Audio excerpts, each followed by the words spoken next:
Alors, on est parachat de Kedoshim, parachat de Kedoshim, page 700, donc on est dans le 19e chapitre, et on va lire les derniers versets de ce paragraphe. Alors c'est marqué, L'Oteler Rechel Bamecha, Pesuk Tet Zain, le 16e verset, L'Oteler Rechel Bamecha, ne te déplace pas en colportant donc du Lachonara contre ton peuple.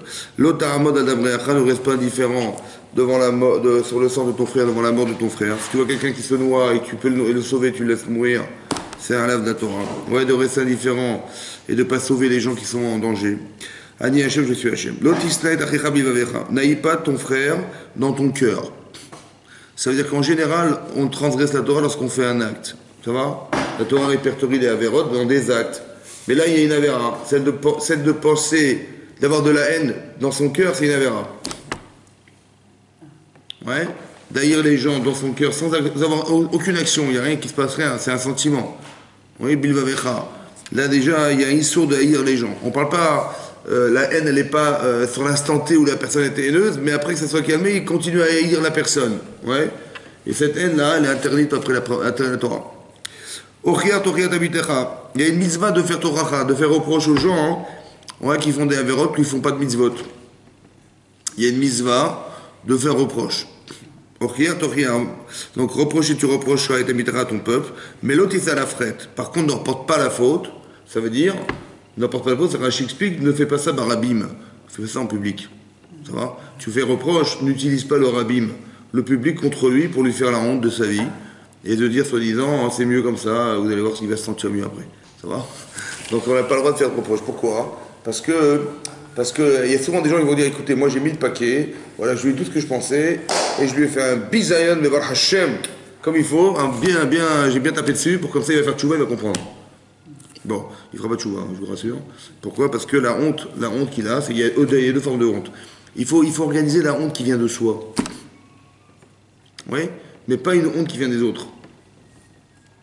Que la personne elle est honte d'elle-même, c'est ça qu'il faut réussir à faire. Mais ça passe par le respect de la personne. Oui, je respecte la personne, et donc la personne se sent en décalage, et donc elle a honte d'elle-même, et là elle fait tchouva.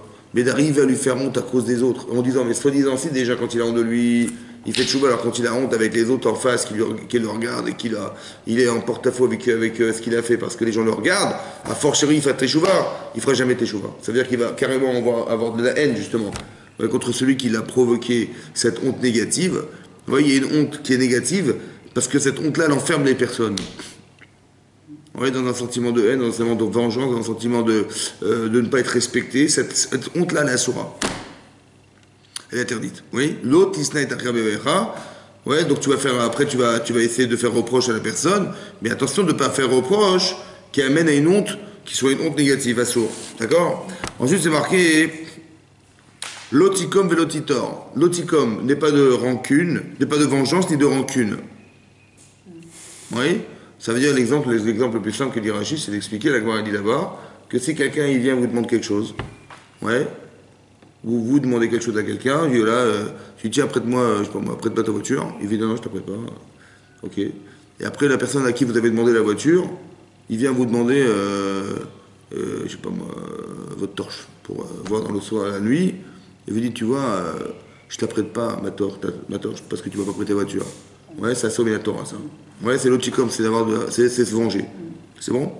Ou alors, on lui répond en lui disant, écoute, tu vois, moi je suis pas comme toi, tu m'as pas prêté la voiture, moi je te prête ma torche, tu vois, je suis pas comme toi.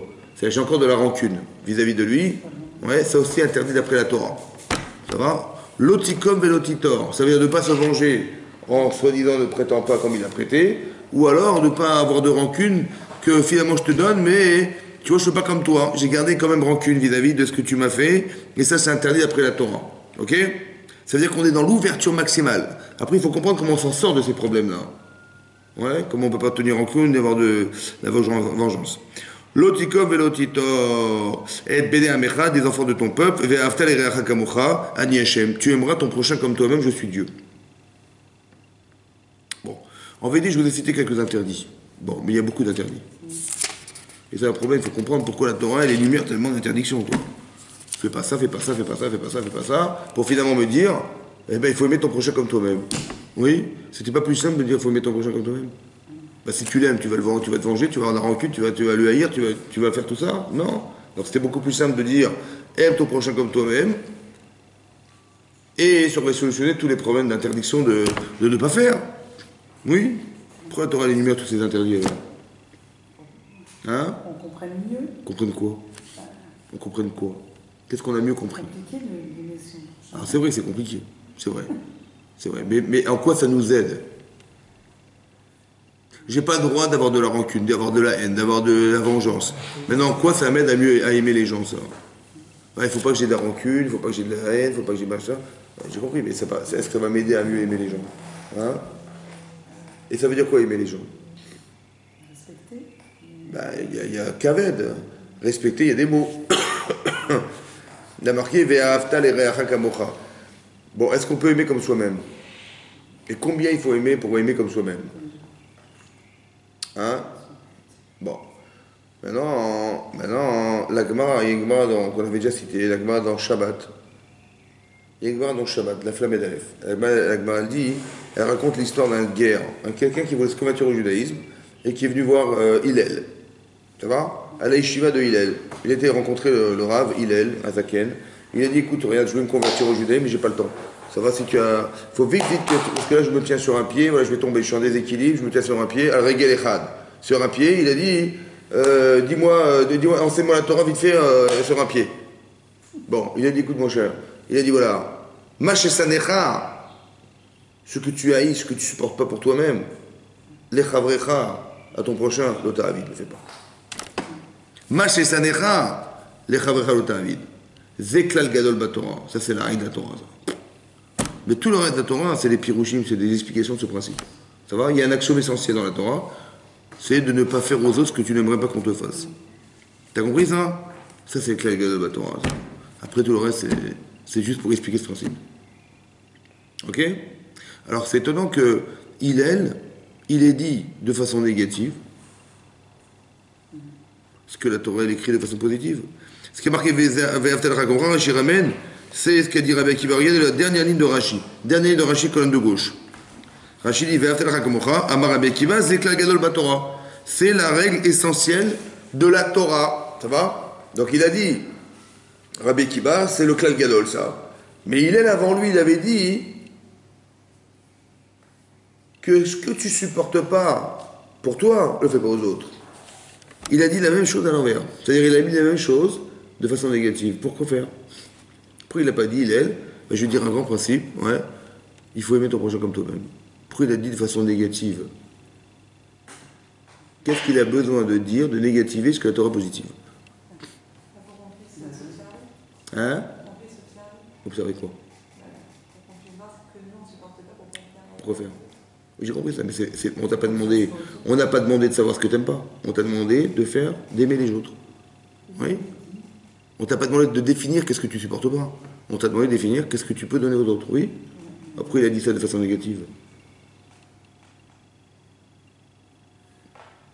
Hein? Vous savez pas? Bon. Eh bien, je vous remercie beaucoup. En fait, c'est comme ça. Tu sais ce que tu dois faire dans ta vie? Ce qui n'est pas la chose que tu supportes plus. Ça veut dire, je sais ce que j'aime pas. Mais tout le reste, c'est ce que tu dois faire. Vous avez compris? Ça veut dire que c'est très compliqué de définir le positif. Parce que d'aimer, à combien, quoi, je sais pas moi. Oui? C'est quoi la définition d'aimer? Je sais pas. C'est quoi la limite d'aimer? Je sais pas. Par contre, tu sais la limite de ce que tu n'aimes pas. Tu sais ça ou pas? Eh bien, le reste, c'est ce que tu aimes. Machesanecha, c'est la limite interdite de ce que tu peux plus faire. Ça va? Aux autres. Et bien tout le reste, c'est ce que tu dois faire. C'est ça, aimer comme toi-même.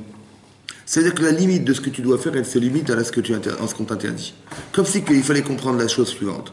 C'est quoi l'interdiction de la Torah? Tous les interdits de la Torah, c'est de définir ce que tu dois faire. C'est incroyable. C'est exactement l'inverse de ce qu'on croit. Ça va?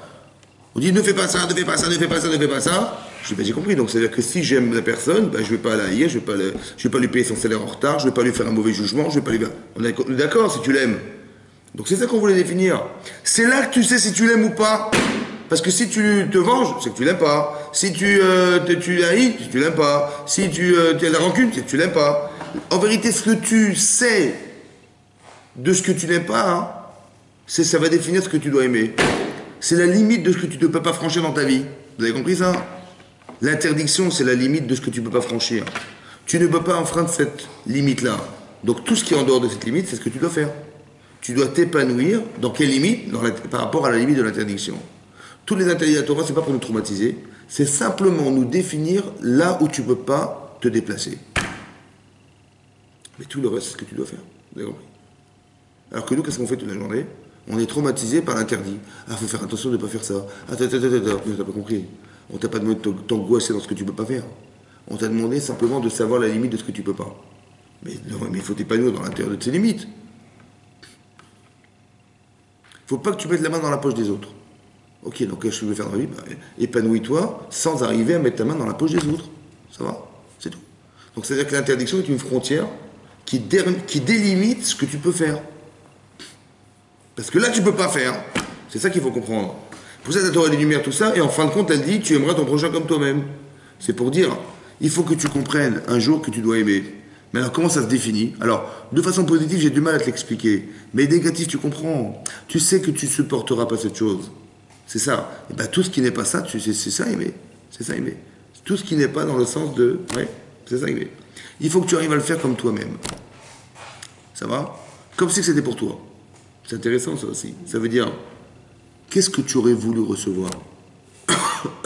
Et la chose que tu n'aurais pas supportée, tu la connais. Maintenant, qu'est-ce que tu aurais voulu entendre? Qu'est-ce que tu aurais voulu qu'on te fasse? Eh bien, c'est ça qu'il faut faire aux autres. Kamocha. Tu le comprends dans le négatif? Tu ne supportes pas ça? Ben, dans le positif, c'est pareil. De la même manière que tu ne supporterais pas qu'on te fasse. Ouais. Tu sais ça ou pas? Eh bien, tu sais exactement ce que tu aurais aimé qu'on te fasse. Et bien, ce que tu aurais aimé qu'on te fasse, c'est ça que tu dois faire aux autres. Aimer comme toi-même. Mais ça, je l'ai compris que parce que je sais ce que j'aime pas. Ben, tout ce que tu aimes, c'est ça que tu dois faire aux autres. C'est kamocha, comme toi-même. Ça va? C'est ça que tu dois faire. Maintenant, vous avez compris? Ok. Maintenant, il s'est marqué dans le Pirkei Avot. Le premier chapitre du Pirkei Avot, c'est marqué Eve de Metalmidav Shel Aaron. Il a dit Hillel, justement, Hillel. Celui qui a dit à ce converti, ne fais pas aux autres ce que tu n'aimerais pas qu'on te fasse, il a dit comme ça. Hillel Omer, Eve Metalmidav Shel Aaron. Sois un élève d'Aaron à Cohen. C'est vraiment parce que le Rav, c'est Hillel. Ça veut dire c'est Aaron à Cohen. L'enseignant, il faut être un élève de lui. C'est-à-dire, quand on apprend la Torah, on est l'élève de celui qui l'a dit. Ça veut dire quoi? Apprendre à devenir cette personne. Eve Metalmidav Shel Aaron. Sois l'élève de Aaron à Cohen. Oev Shalom. Il faut aimer le Shalom. Il faut aimer être en paix avec les autres. Rodef Shalom. Pas seulement dire, moi intellectuellement, j'ai compris, c'est super le Shalom et tout. Rodef, pourchasse le Shalom. Cherche à faire du Shalom. Cours après le Shalom. Essaie de trouver de l'équilibre dans ta vie avec les autres. Cherche. Voilà, Rodef, cours après ça. Il faut que ce soit un désir profond en toi qui t'amène à ce que, dès qu'il y a un conflit, ça ne te supporte pas. Dès qu'il y a des choses à régler, il faut les régler. Ça va? Rodef Shalom, pourchasse le Shalom. C'est ça, Aaron à Cohen. Oev et Aberiot, aime les créatures, ou Mekarvan Torah, et rapproche de la Torah. Voilà ce qu'il a dit, Hillel. Là-bas, le Rambam, dans le chasse, le Rambam, parce que vous savez que le chasse, dans le chasse, on a, il est marqué, les maximes des pères sont marqués dans le chasse, ouais, dans le Talmud. Là-bas, il y a 3 commentaires. Il y a Rashi, le commentaire de Rashi sur la Mishnah, c'est Mishnah. Il y a le Rambam Maïmonide sur la Mishnah, et Rabbeinu Yonah sur la Mishnah. Ouais, oui. Maintenant, là-bas, le Rambam explique, c'était quoi Rodef Shalom? Qu'est-ce qu'il faisait Aaron à Cohen? Aaron à Cohen, il allait voir des gens pas très religieux. Ça va? Pas très dans la Torah. Il dit bonjour, je me présente, je m'appelle Aaron à Cohen, Cohen Gadol. Cohen Gadol, c'est-à-dire l'homme qui, à lui seul, rentre dans le Beth Amikdash, Kodesh à Kodashim, il parle avec, il aimait rappeler toutes les fautes du cas Israël le jour de Kippour. Bon, c'est un monsieur prestigieux, ça va? Il rentre chez les gens, il dit bonjour, je me présente, Aaron à Cohen. Bon, pardon, excusez-moi. Bon, lui, il n'est pas très religieux, il dit oui, bonjour. Il rentre et il fait voilà, je pense qu'on peut se parler. Il dit oui, avec plaisir, bon, je peux vous servir à boire. Il dit à sa femme, amène un verre en plastique, qu'est-ce que vous buvez de l'eau Et donc, qu'est-ce qui va se passer? Il va recevoir, donc Aaron à Cohen va le recevoir. Il va parler avec lui, Lui, il parle avec tout. Et puis, il se lie un peu d'amitié avec Aaron à Cohen quand même. Bon, puis il est content de recevoir Aaron à Cohen. Et après, le Aaron Cohen dit, écoutez, je dois partir, est-ce qu'on peut se revoir? Il dit, avec plaisir. Écoutez, comme vous voulez, mais bon, je ne vais pas vous déranger. Il dit, mais on se revoit demain. Et on se revoit demain, et on se revoit après-demain, et on se revoit... Il se revoit 4, 5, 6 fois. Ok? Au bout de 5, 6 fois, il dit à sa femme, dis-moi, tu crois que Aaron Cohen, il est au courant qu'on n'est pas chômage Shabbat? Tu crois qu'il sait qu'on mange pas cachère? Écoute, j'aimerais tellement qu'il vienne Shabbat chez nous, qu'on le reçoive et tout. Tu te rends compte, le prestige, il va venir à la maison, c'est extraordinaire. Il dit, allez hop, on va tout cachériser. Allez hop, on cacherise la cuisine, il ne faut pas qu'il sache. J'espère qu'il ne saura jamais qu'on était... S'il avait su, tu crois qu'il l'aurait côtoyé, est-ce qu'il aurait frappé à ma porte? Jamais. Et il ne faut pas qu'il sache, il faut pas... Viens, on cachérise tout. Ça va? Voilà ce qu'il faisait. On a Cohen, c'est ça, il faisait le shalom. Bon, est-ce qu'il aurait dit un petit reproche? Il aurait dit, attendez, est-ce que c'est d'abord c'est caché chez vous? Comment vous mangez? Qu'est-ce que vous mangez? Qu'est-ce qu'il a fait? Qu'est-ce qu'il a fait, Aaron Cohen? Hein? Qu'est-ce qu'il a fait à Aaron Cohen pour qu'il fasse teshuva à l'autre? Sans lui faire un reproche. Essayez de comprendre ce qu'il a fait. Une bonne image de lui. De qui? Aaron, il est prestigieux. Eh bien, il utilise ce pouvoir. Parce qu'il est connu, Aaron Cohen, il est connu. Et comme les gens, ils aimeraient bien avoir un contact avec quelqu'un de très connu comme lui, c'est une fierté quand même, oui, non? Donc il utilise ce principe. Qu'est-ce qu'il fait? Il va voir les gens. Maintenant, comme les gens, ils sont honorés de la présence, alors... Maintenant, est-ce qu'ils veulent perdre cette relation? Mais pour la garder, qu'est-ce qu'il faut faire? Ben, il faut devenir religieux, quoi. C'est comme ça. Et si tu n'es pas religieux, il viendra jamais chez toi. Et il ne faut pas qu'il le sache, donc je vais être religieux, ça va? Donc il va tout éliminer. Il va dire, ça lui a tellement plu d'être en contact avec Aaron Cohen, il a fait teshuva comme ça, lui. Mais qu'est-ce qu'il a compris, Aaron Cohen? Qu'est-ce qu'il voulait dire le Rambam? Hein? C'est à nous, enfin, on doit dégager comme ça quelque chose. Oui, il faut donner envie, c'est sûr. Mais qu'est-ce qu'il a compris, Aaron Cohen? Il n'a même pas fait un reproche à la personne. Il avait dit, tu vois, j'ai vu chez toi des choses, et machin, c'est pas bien, change-moi ça, change-moi ta cache-route, change-moi ta vaisselle, change-moi ta façon de te comporter, ça. Il n'a même pas dit un reproche. Hein? Comment? Oui, ça c'est sûr, ça c'est le principe. Mais qu'est-ce qu'il a poussé finalement l'autre à faire tchouva? Il leur a donné envie sans reprocher. Ouais. Qui c'est qui a décidé de changer? C'est la personne. Comment elle a fait? Et moi j'ai compris comme ça. Et il lui dit, Aaron Cohen, il lui a fait comprendre qu'il pouvait être quelqu'un d'autre. Il pouvait être la personne qui va recevoir Aaron Cohen.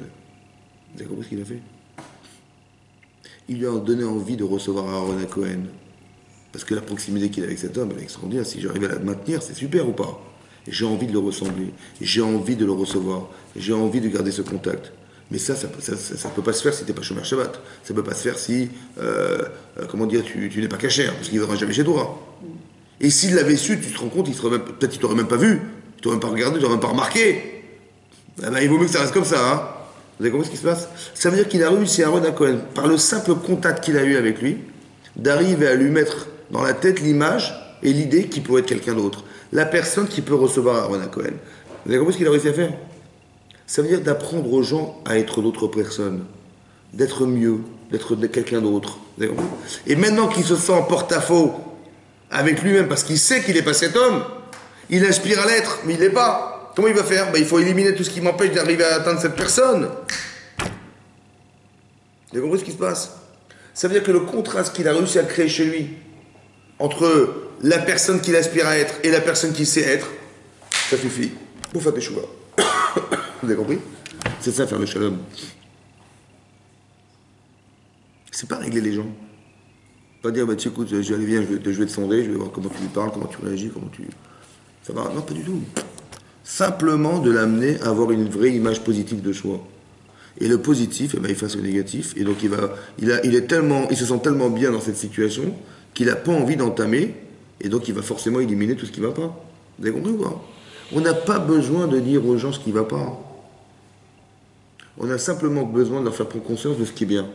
Et automatiquement, dans le filtre du bon, ils vont voir le mal. C'est ça qu'il a dit. Vous avez compris? C'est ça qu'il a dit Rambam. Rodef Shalom, courir après le Shalom. Il avait tellement envie de faire ça, mais non. Mais pour arriver à faire ça, qu'est-ce qu'il faut? Il faut un paramètre essentiel. Il faut aimer les gens. Parce que celui qui n'aime pas les autres, ben, il n'arrivera jamais à faire ça, parce qu'il va toujours avoir le mal. Et à part ça, il est dangereux, parce que comme il est mauvais, il ne faut pas le fréquenter. Parce que sinon, on va devenir des mauvais. Ça va? Donc, ça veut dire ces deux choses-là très importantes que quelqu'un qui n'aime pas les gens, il est forcément jamais dans cette perspective d'aider les autres. Il est dans la perspective, au contraire, de critiquer, de voir du mal, de dire du mal. Ouais, et ces gens, cette fréquentation, elle est négative en soi. Elle n'apporte pas à ce que la personne se sente contrastée. Ah, au contraire, elle va amener à ce que pourquoi il me critique, pourquoi il me parle comme ça, pourquoi il me voit négatif, pourquoi il dit du lachonara sur moi. Vous avez compris? C'est ça. Donc il faut ce que dit le Père Kavot en disant que celui qui aime les briottes, il va les rapprocher à la Torah. Ça veut dire qu'on ne peut pas rapprocher si on n'aime pas. C'est comme ça. Et ça veut dire quoi aimer? C'est d'arriver à être aimé. Parce que si j'aime, je ne sais pas ce que ça veut dire aimer moi. Peut-être que j'aime l'artifice de l'autre. Mais quand est-ce que je sais que j'aime? Ben, c'est quand je suis aimé que j'aime. Si les gens m'aiment, c'est que j'aime les gens. Parce que s'ils ne m'aimaient pas, ils auraient trouvé quelque chose qui ne va pas chez moi. Ils ne m'auraient pas aimé, donc c'est que je les aime mal. J'étais peut-être pour moi. Vous avez compris? C'est parce qu'on est aimé qu'on aime.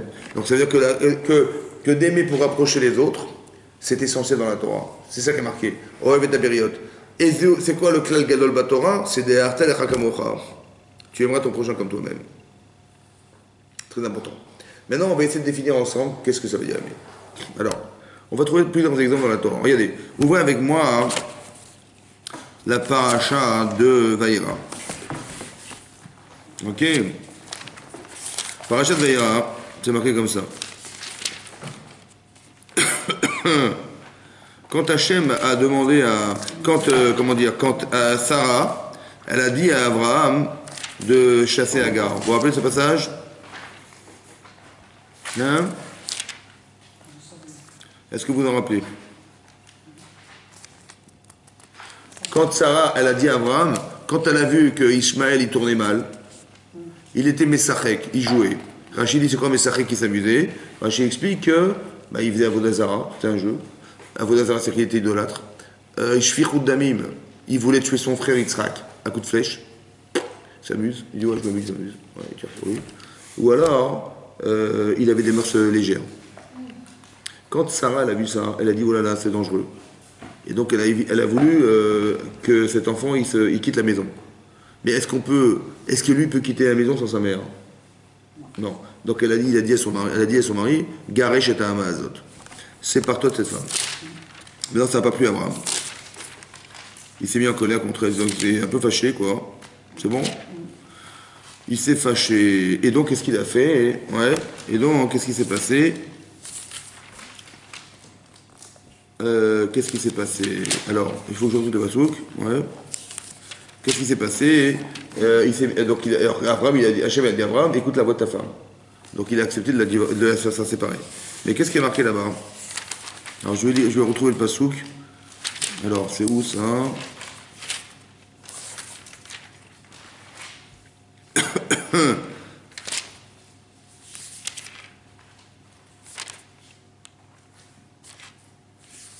Alors, c'est marqué comme ça.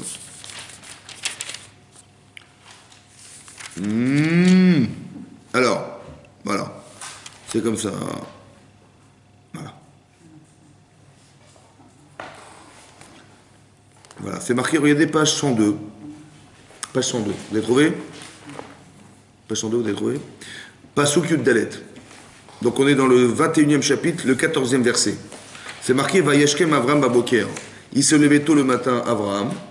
Vaikach Lechem, il a pris du pain. Vechemat Maïm, et une gourde d'eau. Vaïten El Agar, il a donné à Agar. Sam al Shechma, donc elle a mis sur son épaule. Ve'et Ayeled, avec l'enfant qu'elle avait sur elle. Vaïchalechea, il l'a renvoyé. Vatelech, Vatetar, Bamidbar. Elle est allée, elle s'est égarée dans le désert, Beersheba, de Beersheba. Ça va, c'est clair? Donc qu'est-ce qu'il lui a donné à manger? De l'eau et du pain. Bon, le Hachem, ça va, ça suffit ou pas? Bon. Rashi dit, regardez Rashi, Yudalet, Rashi. Premier verset, première ligne de Rashi. Vélo Kesef Vezarav. Premier Rashi à droite. Il n'a pas donné de l'or et de l'argent. Il a donné du pain et de l'eau. Pourquoi? Les filles Shaya son eau. Parce qu'il le haïssait. Al Shiyatzet Abutra. Parce qu'il a mal tourné. Il ne pouvait plus le voir. Ça va? Il n'y mérite pas, et donc il n'a donné que de l'eau et du pain et pas de l'or et de l'argent. Donc on voit d'ici que quoi? Qu'Abraham, il supportait plus. Il a été vexé, il a été sonné, il a haïssé cet enfant Ishmaël après qu'il soit devenu un rachat. Voilà ce qui est marqué. C'est marqué là, clairement? Ok. Maintenant, ouvrez la page 104. Page 104, vous avez trouvé? Page 104, Pasouk Aleph du 22e chapitre. Dernière ligne de la page. Dernière ligne.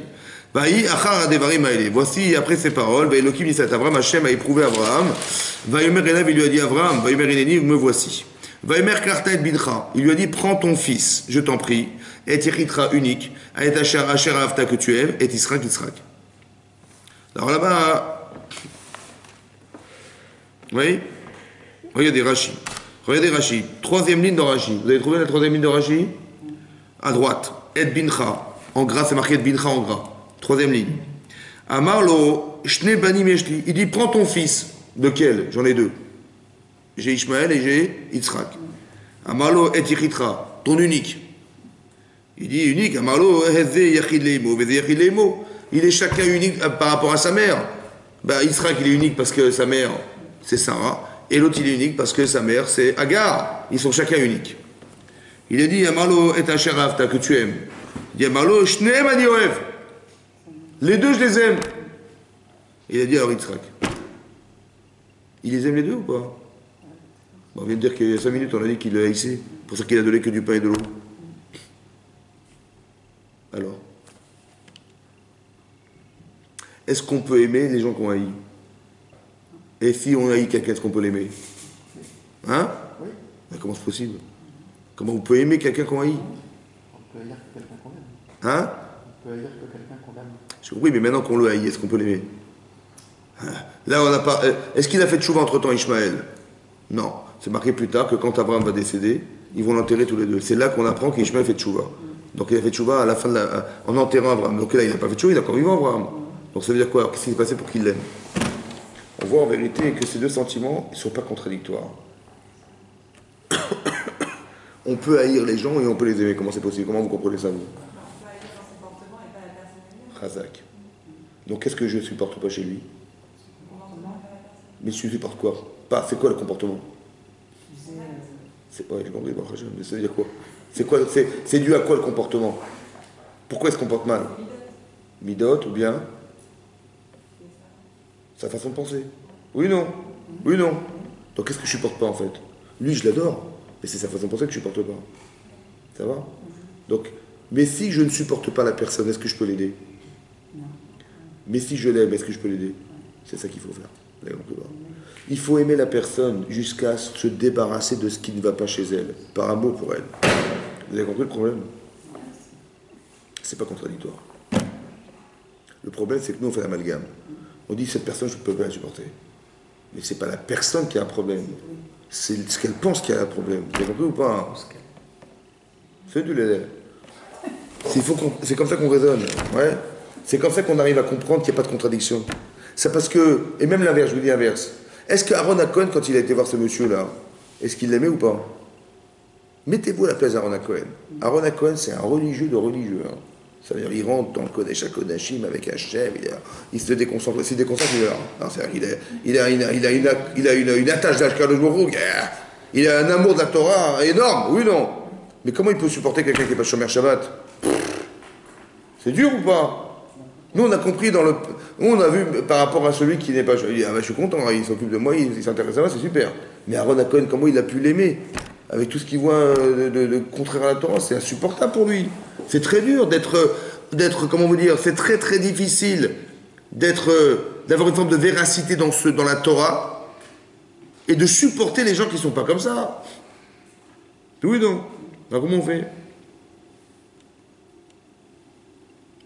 Il faut que l'amour de la personne il soit plus fort que la vérité qui m'embête. Ça veut dire qu'il faut être émette, mais pas être subordonné au point de détruire la relation que j'ai à l'autre. C'est ça qu'il faut comprendre. Tu dis, mais moi je suis émette, comment je vais voir? Je peux même pas le voir ce type-là. Je me dis, c'est elle, il est. Ouais. Mais non. Parce que ton émette, il ne te sert pas à te séparer des gens. Oui, non. Il te sert à aider les gens.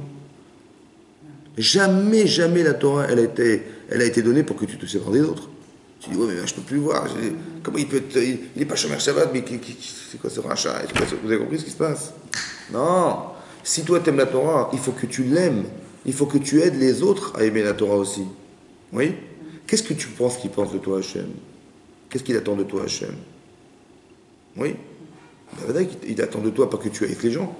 Parce que la Torah t'a été donnée, et elle pense de toi, Hachem, que qu'est-ce que tu pourrais faire pour l'aider? Alors écoutez-moi bien maintenant. Si toi t'étais l'autre, oui? Si toi t'étais l'autre, toi t'es pas dans la Torah, t'es l'autre. Qu'est-ce que tu aurais aimé qu'on te dise? Quand on te disait, t'es pas sur un Shabbat, tu fais pas les mitzvot, et pour qui tu t'es pris, t'as pas honte. C'est ça que tu aurais aimé qu'on te dise?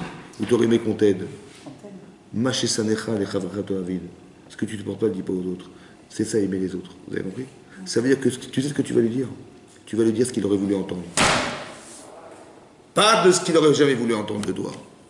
Il aurait jamais voulu entendre de genre, je peux plus te voir, je peux pas te voir, tu n'étais pas dans la Torah mitzvot, tu ne me supportes pas. C'est pas ça qu'il doit. Donc toi, tu sais ce qui va pas. Tu sais ce que tu supportes pas. Mais il faut que l'amour des autres soit plus fort que ce que tu ne portes pas. Parce que le but, c'est d'aider les gens. C'est pas des enfoncer. Vous avez compris? Ça, pour Aaron Hakon, c'est très compliqué. Quand on est dans l'Ohémet, on a ce problème, en fait. C'est qu'on on a des valeurs, on respecte la Torah, on a peur de ne pas respecter la Torah, on a peur de se déchoir dans des avérotes. C'est ça qu'on a peur, oui ou non? Mais quand tu vois ça, tu dis, mais je ne veux pas ressembler à ça, ni je veux fréquenter ça. C'est comme ça. Donc c'est très compliqué pour celui qui est dans la Torah d'arriver à aider les autres qui ne le sont pas. Mais alors la Torah dit comme ça, c'est simple. Il faut que tu comprennes qu'il ne faut pas tout mélanger. Que ce que tu vois n'est pas la personne. Parce qu'en vérité, on est tous des tzadikim. C'est ça qu'il faut dire. Ah, il n'est pas tzaddik, tu sais pourquoi? Parce qu'il pense mal, parce qu'il réfléchit mal, parce qu'il a une mauvaise fréquentation, parce qu'il n'a pas une éducation, parce que tout ce que tu voudras. Donc toi, au lieu de réfléchir à ce que la personne elle est, essaie de réfléchir à ce que tu peux faire d'elle. Ça n'a rien à voir. Il faut aimer la personne pour l'amener à changer. Qui n'a rien à voir, vous avez compris? Au niveau de nos enfants, dans notre vie de couple, dans tout ça, c'est pareil. Les gens font l'amalgame. Ils disent, ouais, t'as vu comment il se comporte avec moi, je ne peux plus le supporter. Mais ce qui se comporte comme toi, avec toi, c'est parce qu'il n'a pas compris quelque chose, c'est parce qu'il est bête, parce qu'il n'a pas d'éducation, parce que je ne sais pas quoi, parce que son passé fait que, je ne sais pas, parce qu'il n'a pas réfléchi. Mais la réflexion, c'est pas l'homme. Parce que si tu changes la réflexion, tu changes l'homme. Vous avez compris ou pas? Si tu changes la réflexion, tu changes l'homme. Donc ce qu'il faut changer, c'est pas l'homme, c'est ce qu'il pense. C'est ça qu'il faut comprendre. Vous avez compris? C'est ça qu'il faut comprendre. Et c'est ça qui est marqué là. Il n'y a pas de contradiction.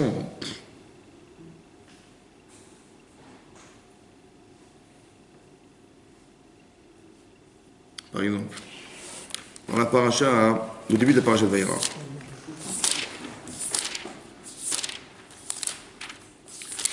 Hachem, il a décidé, voilà, il a vu, voilà, je vais vous lire la paracha, au début de la paracha. C'est marqué comme ça.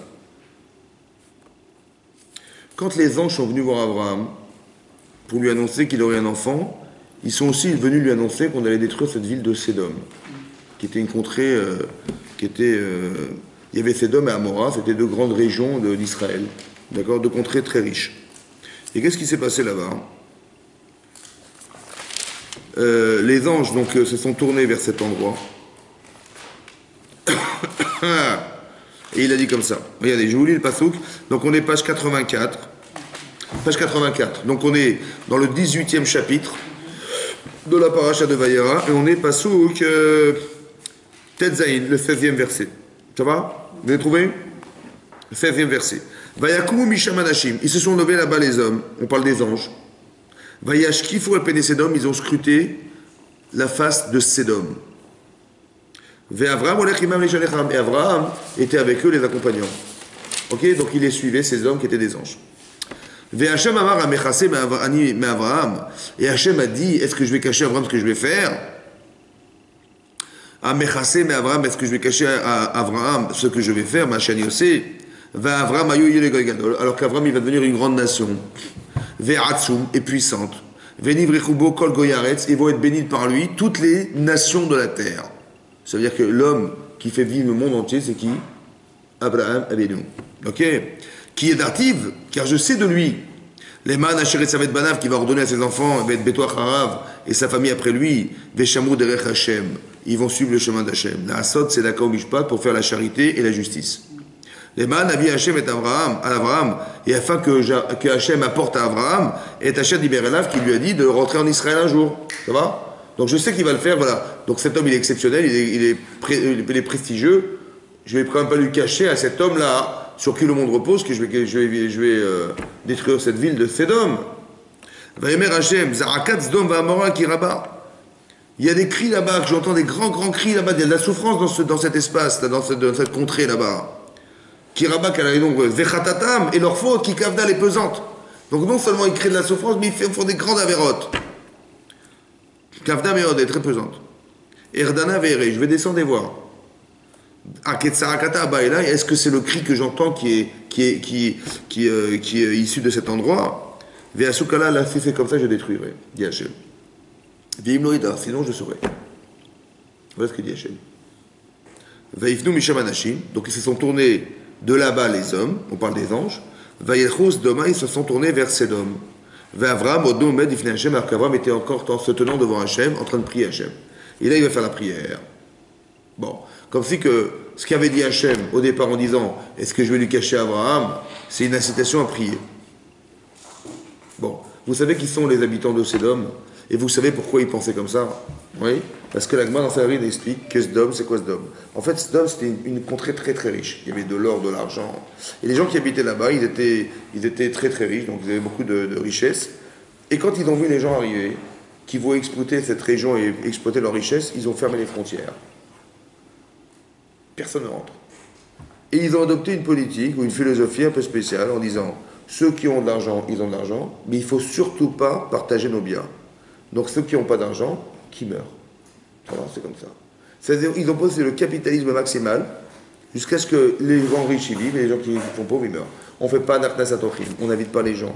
Les gens qui sont pauvres, on leur donnait, vous savez ce qu'ils faisaient, la Gemara dit, ils avaient des petites pièces de monnaie, 1 centime d'euro, ils mettaient leur nom sur la pièce et ils donnaient à des pauvres. Donc le type, il recevait 10 centimes. Qu'est-ce que tu fais avec 10 centimes? Et à force, il mourait de faim, il mourait comme ça. Et quand le type il mourait, c'est un clochard, il mourait, il récupérait les centimes parce qu'il avait l'air pire dans le dessus. Ben, c'est comme ça, il faut vivre, c'est normal. Ouais. Ou bien il volait les autres, mais par contre, Michavé Prouta, moins que l'équivalent d'une Prouta. Parce que c'est pas condamnable. Donc les types, ils venaient par milliers chez les commerçants, ils venaient une fraise, une petite cerise, et par milliers. Ils dépouillaient le type et disaient, ben on n'a rien fait, c'est pas condamnable, qu'est-ce qu'on a fait, on n'a pas volé. Vous avez compris comment c'est des fous furieux, quoi, ça va? Ou alors ils invitaient des gens, on n'avait pas besoin d'inviter des gens, d'accord? Alors qu'est-ce qu'ils faisaient eux? Ils invitaient les gens. Ils disent, bon, combien tu mesures? 1m60, ok, on va te donner un grand lit d'1m80. Allez, rentre. Il dit, mais il est trop grand. Allez, ouais, on va t'écarteler. Donc il l'écartelait avec des chevaux, il l'écartelait pour... Bah oui, parce qu'il faut qu'il rentre dans le lit. Ou alors quand il était trop petit, il était trop grand, on donnait 1m60, il mesure 1m80, on lui coupait les jambes, parce qu'il fallait bien qu'il rentre dans le lit. Voilà ce qu'il faisait, voilà le style de gens. Ça va? Maintenant, chez midi, bon, ils sont tellement fauteurs ces gens-là, j'entends des cris de partout. C'est quoi le cri qu'ils ont entendu? Parce que la fille de Lot, un jour, comme ça la Gemara dans Salarine elle explique, ouais, que la fille de Lot, elle a vu un pot. On n'avait pas le droit de faire de la charité, c'est interdit. Hein. Mais elle avait gardé un pot de miel sur elle, et quand elle a vu discrètement, elle lui a donné. Et on l'a surpris en flagrant délit, en train de donner du miel à un pauvre. Ils ont pris ce pot de miel, ils l'ont versé sur elle, elle s'est fait piquer par des bourdons, des frelons, elle est morte. Et elle a crié comme une folle et tout, et ce cri-là, il était trop, là, c'est fini. Donc Hachem dit, si c'est le cri que j'ai entendu, j'arrête. Je détruirai. Bon, ça vous donne envie de prier pour eux ou pas? Hein? Et Hachem, il a dit, est-ce que je vais cacher à Abraham, que je vais détruire? Hein? C'est une prière, c'est une incitation à faire la prière. Bon, qu'est-ce qu'il va dire Abraham? Ça lui donne envie de prier ou pas? Quand tu vois ça, t'as envie de prier ou pas? Comment il a prié, lui? Bon. En vérité, pourquoi ils sont arrivés à ça? Pourquoi ils en sont arrivés là? Comment ils en sont arrivés là? La cruauté. Hein? Parce que la Gemara explique. Parce qu'ils ne voulaient pas perdre les biens qu'ils avaient. Et ça a débordé jusqu'à penser qu'on va créer une philosophie de vie ou une façon d'être qui est que plus personne ne rentrera chez nous. On ne tolérera plus la pauvreté. Ça va? Et c'est démarré au départ de l'opulence qu'on avait et qu'on ne voulait pas perdre. Bon. Tu vois bien que ce système, il ne marche pas. Une fois là-bas, la Gemara dit, le Midrash Rabbah dit, une fois Eliezer, serviteur d'Abraham, il est parti à Sdom. Il arrive là-bas, et il y a un type, il vient, il lui donne un coup de poing en pleine figure. Bon, il dit, écoute, tu m'as frappé, ça demande réparation, on va au tribunal. Ils sont partis au tribunal. Donc il présente la situation, il est le serviteur d'Abraham, il dit voilà, j'étais dans la rue, un type il m'a abordé, il m'a donné un coup de poing, je demande des dommagements, voilà, il m'a blessé, la honte, le machin, ça se paye, ça se paye. Le juge il a dit, dis-moi, t'as saigné? Il fait oui, j'ai saigné, pareil, j'ai encore du sang. Il fait c'est toi qui dois lui payer de l'argent. Pourquoi? Parce qu'il t'a fait une saignée. Il t'a changé ton sang. Ben, c'est toi qui lui donnes de l'argent. Il dit ah bon, je lui donne de l'argent. Qu'est-ce qu'il a fait Eliezer? Il a donné un coup de poing au juge. Il dit bon, l'argent que vous me devez, vous le remboursez vous-même. C'est-à-dire que c'est complètement incohérent, quoi. Vous avez compris? Comme on n'avait pas le droit d'inviter les gens au mariage, c'était interdit. Qu'est-ce qu'il a fait Eliezer? Il est rentré dans le mariage. Comme ça, la Midrash, il est rentré dans un mariage.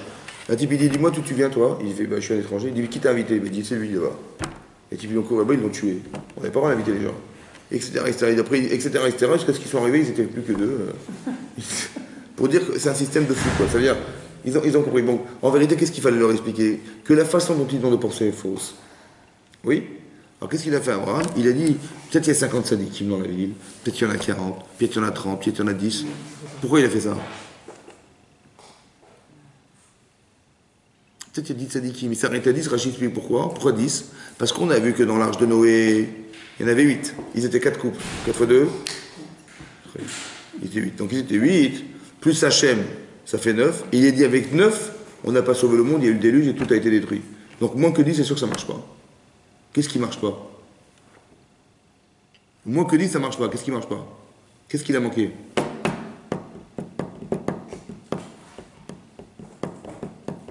Et si ça avait été 10 alors?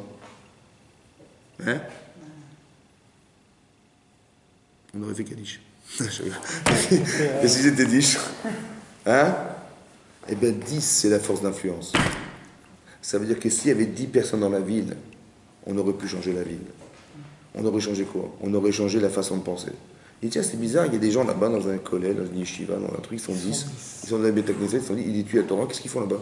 Eh bien tu vois ça, hein, ça aurait permis de changer les gens. Quand il y a moins que 10, les gens, ça ne les intéresse pas. Mais le minimum du minimum, c'est 10. Et avec 10 personnes, on peut changer la mentalité des autres. Ça prend du temps, mais ça change. Alors Abraham, il a dit, et il y a peut-être 10 sadikim. Ça veut dire, qu'est-ce qu'il a essayé de faire Abraham? Il s'est dit, les gens ne sont pas des richaïm. C'est leur façon de penser qui fait qu'ils sont devenus rachats. Viens, laisse-moi les changer, ces gens-là. Peut-être qu'il y a 10 sadikim, avec 10 sadikim, on va changer la ville. Ça veut dire, on va changer leur façon de penser. Vous avez compris ce qui se passe? C'est-à-dire que même ces gens-là, à ce niveau-là, ça peut changer. Ça va? Donc c'est pour nous dire, tu vois, il ne faut pas te décourager. C'est quoi ce dôme aujourd'hui? C'est la mer morte. Ça veut dire qu'est-ce qui vit dans la mer morte? Zéro. Ni végétation, ni poisson, ni aucun animal de vie. C'est-à-dire qu'ils étaient tellement fauteurs que même la terre, elle ne peut plus produire. Vous avez compris ça? Ça veut dire maintenant, si Hachem il a dit à Abraham, essaye de les sauver, ça veut dire que c'est sauvable. Même ces gens-là, tu peux les aider. C'est incroyable. Il ne faut pas te décourager. Hein. Parce que si tu leur parles, etc., tu peux les amener à penser que, même ces gens-là, ça vous avez compris, ça veut dire?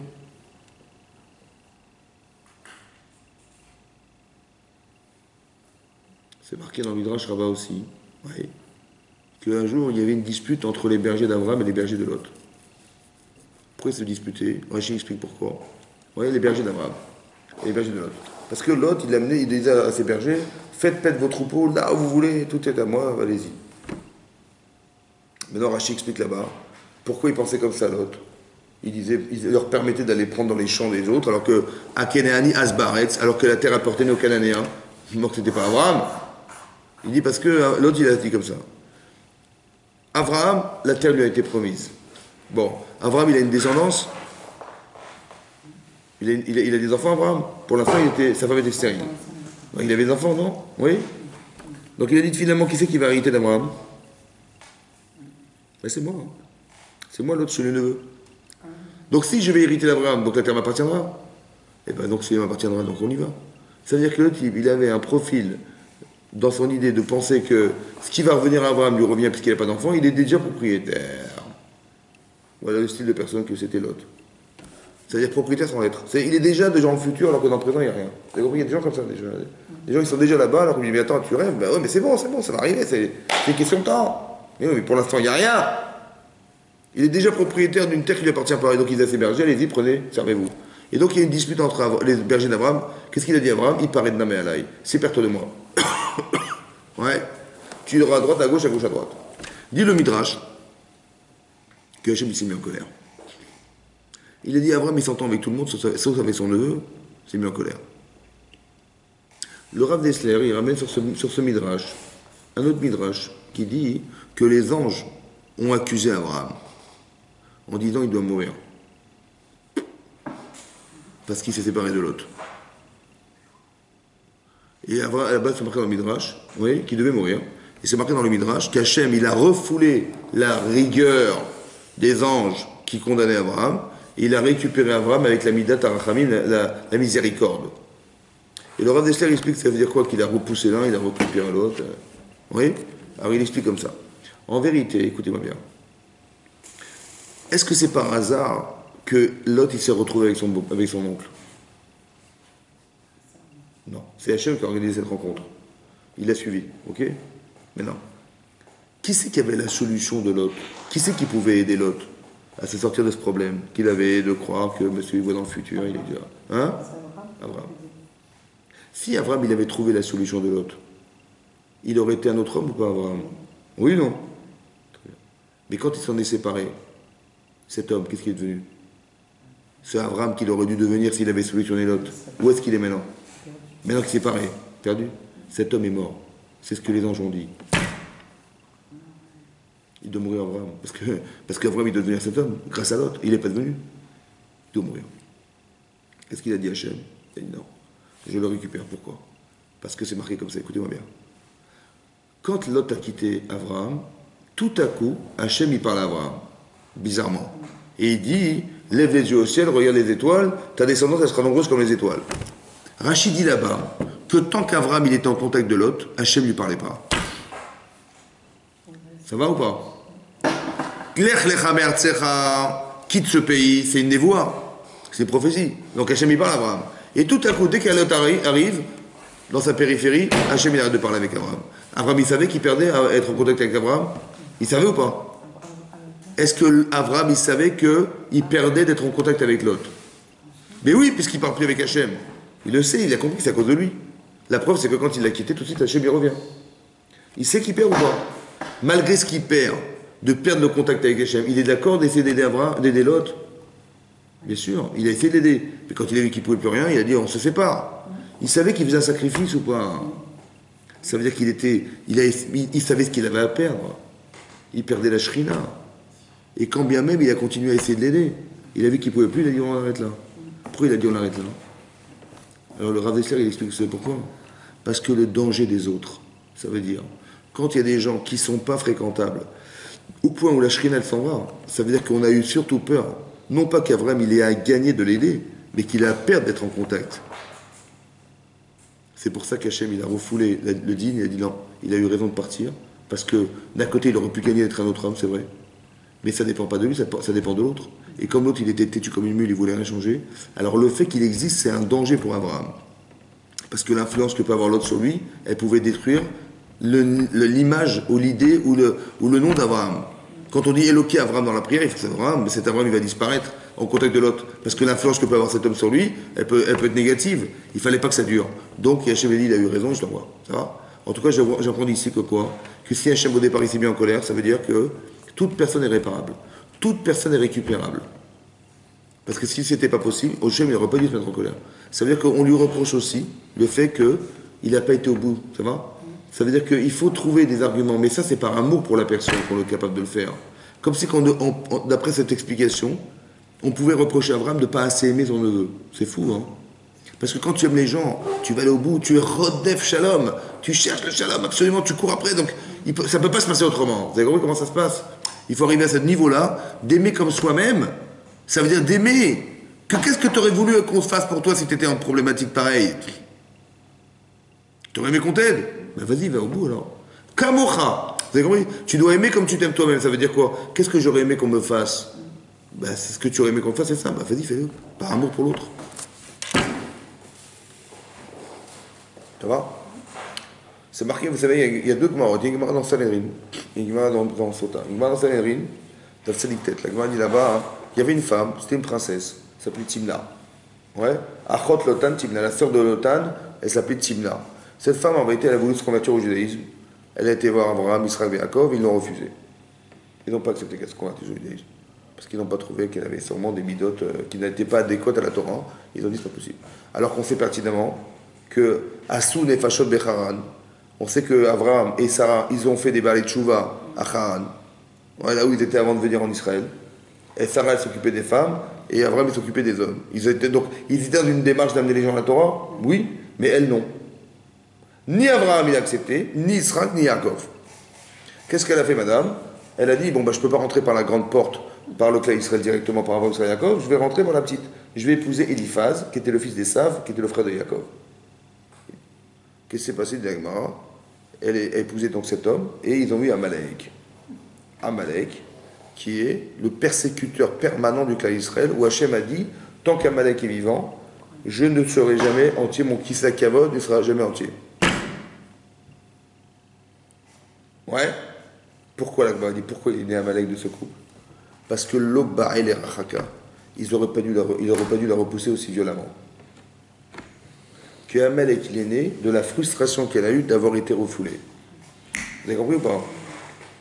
C'est-à-dire que tu as raison de la repousser ou pas? Il fallait pas qu'elle rentre en Israël. Tu as raison ou pas? Tu as raison. Mais la manière. On est victime de la manière. Que la violence qui existe dans Amalek contre nous, elle est née de la violence, on va dire, c'est au niveau des Havot, hein. C'est-à-dire qu'il n'aurait pas, peut-être que c'était fin, mais ça a été reproché. La façon de reprocher aux autres, la façon de dire on ne veut pas de toi, ça va? Il y a une façon de dire qui n'a pas été respectée, et ça a créé Amalek, qui est en violence permanente contre nous, en voulant nous détruire de façon catégorique.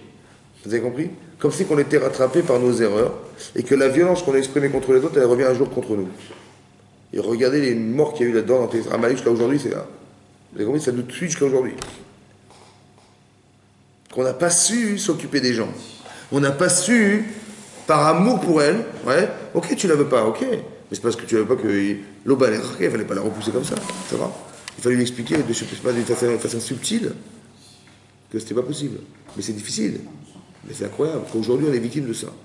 Comme c'est marqué dans Sota, Dafim Zayin, ça fait partie des Chesronot Hachas. Ça veut dire que vous savez qu'avant les curés, c'est eux qui imprimaient le chasse. Les curés, les chrétiens. Ouais. Ils ont lu des passages dans le chasse, parce qu'ils étudiaient avec Mara, où il y a des choses qui ont été censurées. Et qu'on a retrouvé ensuite, et ça s'appelle Chesronot Hachas, les manques du chasse, des parties du Talmud qui ont été censurées. Oui. Donc dans des chasses, on retrouve ces passages, et dans d'autres, on ne retrouve pas. C'est quoi ce passage? C'est comme ça. Là-bas, la Gemara raconte que Rabbi Yehoshua ben Chachia, il avait un Talmid Echad, il avait un élève. Et ce Rav, Rabbi Yehoshua ben Chachia, c'était le Nassi, c'était le Rav d'Israël. C'est comme vous dites, Rav Yosef, le plus grand Rav. Et on était à l'époque des Romains, où les Romains avaient envahi Israël, dit la Gemara, et qu'est-ce qui s'est passé? Il s'est sauvé, avec son élève. Il est parti à Alexandrie en Égypte. Il reçoit un courrier de Rabbi Shimon ben Shetach, lui disant que ça va mieux en Israël. Il lui faisait des petites allusions pour lui expliquer qu'il pouvait rentrer. Donc sur son chemin, il a décidé de retourner en Israël. Donc sur son chemin du retour, il repasse par une auberge. L'auberge où il avait mangé, il dit c'est kavod de repasser par l'endroit où on est passé. Et donc là-bas, il est reçu avec beaucoup de kavod par une aubergiste féminine qui le reçoit très bien et tout. Et il dit à son élève, qu'est-ce qu'elle est belle l'aubergiste. Et Rachid Yaba, il dit, qu'est-ce qu'elle est belle, ça veut dire Maasea, combien elle nous reçoit bien. Il a voulu dire combien elle nous reçoit bien, mais il a dit comme elle est belle. Et le Talmud, il a dit qu'elle est belle, mais elle a les yeux ronds, elle est moche, elle a des cheveux frisés, elle est pas belle. Et lui, il s'est mis en colère. Le Rav, il s'est mis, il dit comment genre, comment t'as pu comprendre ce que j'ai dit? J'ai dit, je parlais pas d'elle, je parlais de, quand tu regardes des femmes mariées, il s'est mis en colère contre lui. C'était Rabbi Shimon ben Chachia, c'était un grand sadique. Il a vu son élève, il dit, quand j'apprends la Torah, un élève comme ça, mouchrat, qui regarde des femmes mariées comme ça se fait pas. Il s'est mis en colère, il a sonné 400 chauffarottes. Il l'a mis en nidouille, il l'a mis en quarantaine carrément, il l'a jeté quoi. Et la Gemara raconte qu'il a été vexé de ça. Mais bon, il a encaissé ce Talmid Echad qui était, en fait, on dit que c'était l'acrobate. Ouais, Jacques Chirac. Non, je rigole. C'était JC. Ouais. Et là-bas, on dit que c'était lui, Talmid Echad, c'est lui. Ouais. Et qu'est-ce qui s'est passé? La Gemara dit qu'il est revenu pour demander pardon à son Rav. Rabbi Yehoshua ben Chachia, c'était le Gadol Hador. Et il avait un élève qui était celui-là, c'était l'acrobate. Ouais. Et qu'est-ce qu'il a fait? Là-bas, la Gemara raconte, il est venu demander pardon. Et ce Rav, il a dit, je veux pas te voir. Il l'a jeté une fois, 2 fois, 3 fois, 4 fois, il l'a jeté. Il ne veut pas le voir. Avec ce qui s'est passé, il n'a pas supporté. Ouais. À un moment donné, il dit l'Agmara, il est revenu. Ce Talmidécha pour demander pardon encore une fois. Et le Rav, il faisait Kriyat Shema, mais il avait l'intention d'accepter son pardon. Et donc il a dit Chouya, comme ça Rachidi là-bas. Non, il a dit attends un peu, il a dit attends. Il a fait un signe de la main en disant, attends. Et l'autre il a cru va-t'en. Et donc il est parti. Et quand il a fait Kriyat Shema, qu'est-ce qu'il a fait l'autre? Ce Talmid, cet élève, il a fait Avodah Zarah, il avait toute la merde du monde, il a été frotté, il a fait fauter le peuple, il a fait des maasek shafim, de la sorcellerie. Bon, son Rav, il est venu le voir, il dit Chazor Becha, fais tes choix. Il a dit mais tu nous as appris Rabbeinu, la Madnanou Rabbeinu, tu nous as appris que celui qui est frotté, qui faute, et martier tarabim, il fait fauter le peuple, en maspikim beyado la sotchouva. On lui permet plus de faire tchouva, c'est terminé. Donc je ne pourrais pas faire tchouva. Et l'Agma, elle conclut que la femme, les enfants et le Yetzer Hara, on repousse de la main gauche quand vous faites reproche à quelqu'un avec la main faible. Mais on récupère avec la main forte, qui est la main droite. Ça veut dire encore une fois, vous avez compris? Je t'aime, mais. Ça va? Donc je t'aime, mais. Ça veut dire, il faut que tu comprennes que ça ne se fait pas, mais il faut que tu le comprennes par amour. Je le fais pas pour te jeter, ni pour te mettre en difficulté. Vous avez compris? Ça veut dire qu'on est doché bismol, dit l'Agmara, et Mekare Beyamin. Ça veut dire qu'il faut comprendre derrière tout ça que, ici, l'Agmara le reproche à ce Rav. Qu'est-ce qu'il a fait? Vous avez compris? Maintenant, qu'est-ce qu'il est sorti? Le Rav Chaim Shmulevitz, qui était le Rosh Shiva de Mir, il a dit, mais qu'est-ce qu'il est sorti de cette problématique-là, de cette dispute qui est entre le Rav et son élève? Mais il est né de christianisme. Combien de morts? Les croisés, les machins. Combien? Des milliers de morts, des millions. Ouais. À cause du fait qu'on a frustré un homme un jour. C'est horrible, hein? Vous avez compris ce qui se passe? Ça veut dire la forme. Il faut aimer les gens. Ça va? Quand ça va pas. Et même vous regardez dans le Pirkei Avot, je ne sais pas si vous avez le Pirkei Avot devant vous. Et s'il y a un Patachiléo, si ça ne vous dérange pas. Un Patachiléo, il y a pas?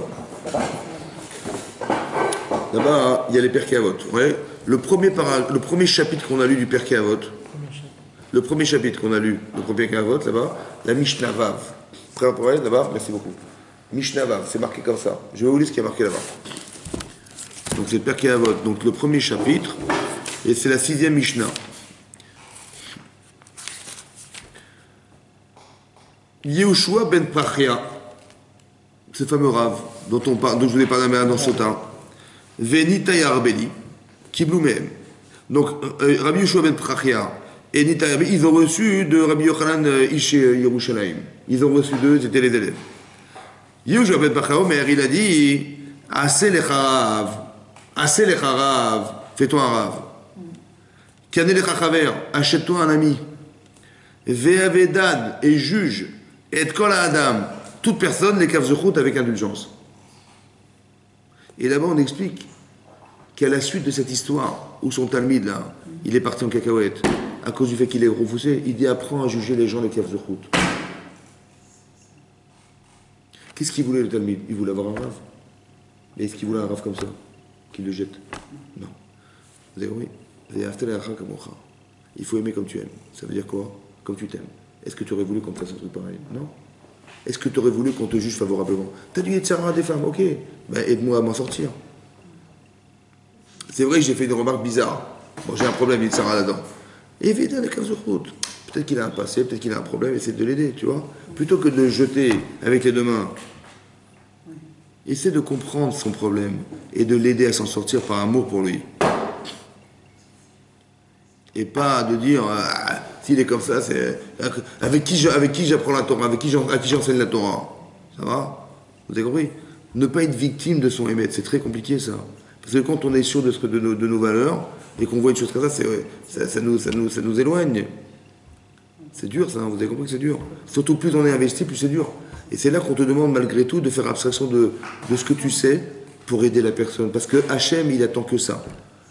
Non pas que tu arrives à t'éloigner des gens parce qu'ils ne sont pas en accord avec la Torah, mais de les aider à retrouver ce qui les éloigne de la Torah. Vous avez compris? Ohev et aberiot, o mekavana Torah. Il faut aimer les créatures. Oui. Et pour arriver à faire que. Il ne faut pas faire l'amalgame. C'est ça qui est marqué ici. Vous avez compris?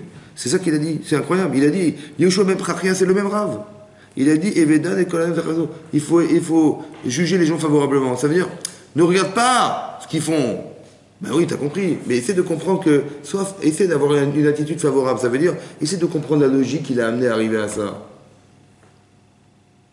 Essaie de comprendre d'où il vient, pas ce qu'il fait. Mais c'est logique. D'accord, oui. Un type qui n'est pas chômeur Shabbat, bah oui, quand il te raconte son histoire, bah, tu peux comprendre c'est logique qu'il n'est pas chômeur Shabbat, évidemment. Donc si tu comprends que c'est logique, alors aide-le à ça. Pas dire, oh là là, il c'est pas de chez nous celui-là. Non, on t'a pas demandé, on t'a pas appris la Torah pour t'en éloigner. Ou pour éloigner les autres de ceux qui. C'est ça. Ve'ahavta le'reacha kamocha, zéclat de la Torah. Ça va? Tous les interdits de la Torah ne sont là que pour limiter ce principe. Pour délimiter ce principe. Parce que tu vas te rendre compte que quelqu'un qui transgresse la Torah, il s'éloigne de quelque chose. Alors pour bien le comprendre, peut-être que le rapport avec l'autre, avec autrui, te permet de comprendre que si déjà tu dois aimer les gens, a fortiori tu dois aimer Hachem. Si tu dois aimer les gens et ne pas transgresser les lois des gens qui concernent les autres, alors a fortiori tu vas comprendre que tu ne dois pas transgresser les lois. Ça veut dire quoi transgresser les lois? C'est pas d'avoir de traumatisme de la transgression. C'est de savoir simplement que tout ce qui n'a pas d'avenir se trouve dans l'interdit. Et tout ce qui a de l'avenir et où tu vas t'épanouir, c'est dans les limites de ce qu'on te... Ta liberté s'arrête là où tu ne peux plus agir. Donc c'est là que je dois m'épanouir. Donc l'interdiction n'est pas là pour me traumatiser, elle est là pour donner des limites, à ne pas franchir. Maintenant que tu connais des limites, alors épanouis-toi dans la limite. Vous avez compris? C'est pareil. Tu vois que l'autre, il fait des bêtises. Tu te dis, mais il est bidon, c'est un nul. Mais non, il est très bien. Seulement, il a une façon d'agir qui n'est pas bonne. Alors, je vais l'aider à changer. Maintenant, comment je vais faire? C'est ça le problème. C'est comme Yosef avec ses frères. On a dit dans les cours, on a dit qu'il a fait la misva de reprocher à son frère de l'avoir vendu.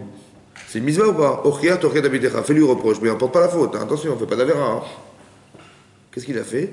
Il a fait juger Yehuda sur l'acte qu'il avait fait lui-même que d'avoir conservé Binyamin. Il dit, qu'est-ce que t'en penses? Il dit, mais si ça, c'est criminel. Hein. Pourquoi criminel? Si tu gardes mon frère, tu tues mon père. T'es sûr? Je dis, ouais, si je garde ton frère, je tue ton... Ah, t'es sûr? Je dis, mais quand tu m'as vendu, tu savais pertinemment que si tu m'avais vendu, tu aurais tué mon père. Puisque en gardant Binyamin, je tue ton père. Tu es d'accord? Il dit, ouais, t'as raison. Qu'est-ce qu'il a fait Yosef? Il a fait juger Yehuda sur une situation qui est criminelle. Il dit, mais est-ce que tu m'accuses d'être un criminel? C'est que tu es aussi un criminel. Ah, tu ne peux pas dire le contraire. T'as compris? Donc il n'a pas fait la honte de lui dire, mais comment t'as osé me vendre? Tu te rends compte, mon père, comment il est attaché? Tu aurais pu tuer mon père. T'as compris ce qu'il a fait? Il n'a pas jugé la personne. Il a fait juger la personne. C'est la subtilité? Pour ne pas lui faire honte. Pour que la personne, elle comprenne par elle-même. Qu'on l'amène à penser, mais pas qu'on l'oblige à penser. C'est dur, ça. Mais par amour, il faut le faire. Quand on aime les gens, on arrive à trouver les solutions. Quand on aime les gens, on arrive à trouver. Mais quand on n'aime pas les gens, on leur envoie plein de figures. C'est ça qu'on fait en général. On n'a pas la patience, mais c'est parce qu'on n'aime pas assez. Est-ce que nos parents n'auraient fait une chose pareille? Non. Tu veux que par amour, tu changes ta façon de dire, ta façon de penser. Tu respectes les gens, Et la personne qui reçoit le reproche, lorsqu'elle est reprochée sans qu'on ait le respect, elle refoule. Parce que quand on dit du mal de quelqu'un, on lui dit des reproches, ouais, la personne, est-ce qu'elle aurait voulu entendre une chose pareille? Elle sait qu'elle a un problème. Donc quand je dis, mais comment tu te comportes, comment tu parles, comment tu agis, ça se fait pas, c'est honteux. Je dis, mais quand c'est qu'il ne le savait pas, quoi? Ça va? Mais non, écoutez-moi bien. Si j'avais été l'autre personne, qu'est-ce que j'aurais voulu entendre? J'aurais voulu entendre des reproches ou j'aurais voulu entendre des solutions? Alors dis-lui la solution. Ah, tu dis que tu n'as pas de solution? Alors, parce que non seulement tu lui fais honte, parce que tu lui rappelles ce qu'il est, mais en plus tu lui fais savoir qu'il est aussi cette personne. C'est grave. C'est pour ça que la personne, elle ne veut pas entendre ça. Elle refoule la personne, elle refuse. Pourquoi elle refuse? Parce que si pour me dire ce que je sais déjà et que tu me fais honte avec, je n'ai pas besoin que tu me parles. Ve'ahavta le'reacha kamocha. Vous avez compris? Tu aimeras comme toi-même. Qu'est-ce que tu aurais aimé qu'on te dise? Alors dis-lui à la personne. C'est comme ça qu'il faut réfléchir. Pas l'inverse. Vous avez compris? C'est ça qui est marqué ici. Ne fais pas la avéra de lui dire ce qu'il ne faut pas lui dire. Parce que si tu lui dis ce qu'il ne faut pas lui dire, tu vas lui faire honte et ça, c'est une avéra. Il faut tellement l'amener à penser par lui-même que c'est marqué dans la Torah là-bas, dans la paracha de Vaïgash. Il a dit, je suis Yosef. Aod Avichai, c'est un reproche. Si je suis Yosef, mon père est vivant, selon toi, il aurait dû mourir depuis longtemps. Lo yachlou la'anototo. Ils n'ont pas pu lui répondre. Kinivalou et panav. Parce qu'ils étaient épouvantés devant Yosef. Pourquoi la Torah nous a dit qu'ils n'ont pas pu répondre? Bah oui, ils étaient épouvantés, ils étaient bouche bée devant lui, ils n'ont pas pu répondre. C'est quoi l'intérêt de nous dire qu'ils n'ont pas pu répondre? Alors de là, j'ai compris une chose. C'est-à-dire que s'ils pouvaient répondre, ça n'aurait pas marché. Ça veut dire qu'on répond. Si par exemple tu fais un reproche à quelqu'un, il te dit mais de quoi je me mêle? Ou il te dit d'abord arrange-toi toi et après je m'arrangerai, etc., etc. Il répond. En fait j'ai tout perdu. Vous savez pourquoi? Parce qu'au final ça n'a servi à rien. Il ne faut pas qu'il puisse répondre.